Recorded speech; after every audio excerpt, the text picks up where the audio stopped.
chegamos no momento crucial do início da história de Israel, acerca das monarquias. Atravessamos o período patriarcal, o período dos juízes, e agora se inaugura as monarquias e os reis em Israel.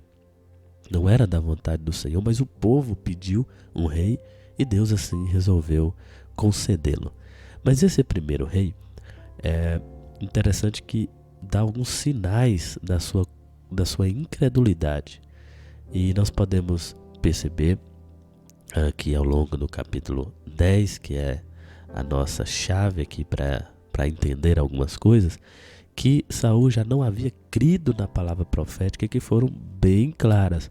A ordem era descer e esperar por 7 dias. Você vai ver que Saul tem um problema de paciência muito grande. Ele não conseguia esperar. Isso aconteceu em alguns casos. Era para esperar em Gilgal, e em Gilgal ele receberia a sua outra unção, que era a unção de sacerdócio. Então nós podemos ver o sinal confirmatório daquilo que Samuel faz.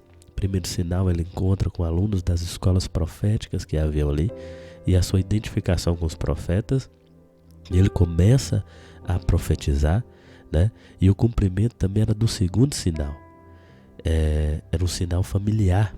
Ele chega, o tio pergunta o que havia acontecido, ele perde a oportunidade de contar o testemunho, aquilo que Deus tinha feito. Ou seja, já começa alguns vacilos na vida de Saul.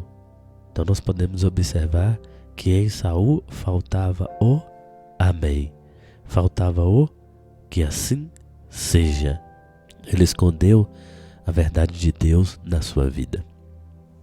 Nós podemos ver uma segunda prova da incredulidade quando ele rejeita o seu chamado por Deus.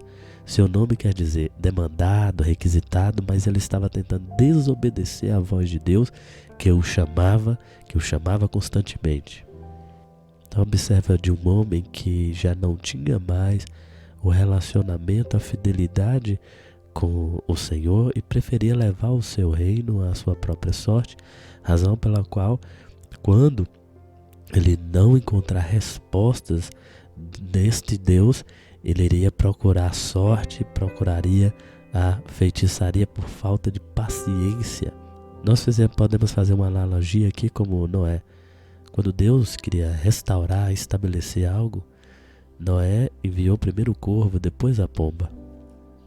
Para entendermos um pouco, é como se para essa preparação do governo oficial de Deus, Deus envia primeiro o corvo, iria se alimentar da carniça, e depois ele enviaria a pomba através da figura de Davi.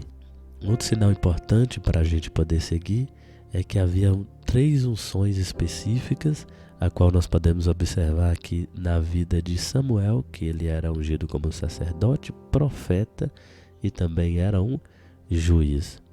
Saul só tinha autoridade para ser um rei, não tinha autoridade para ser sacerdócio, e isso custou muitas coisas.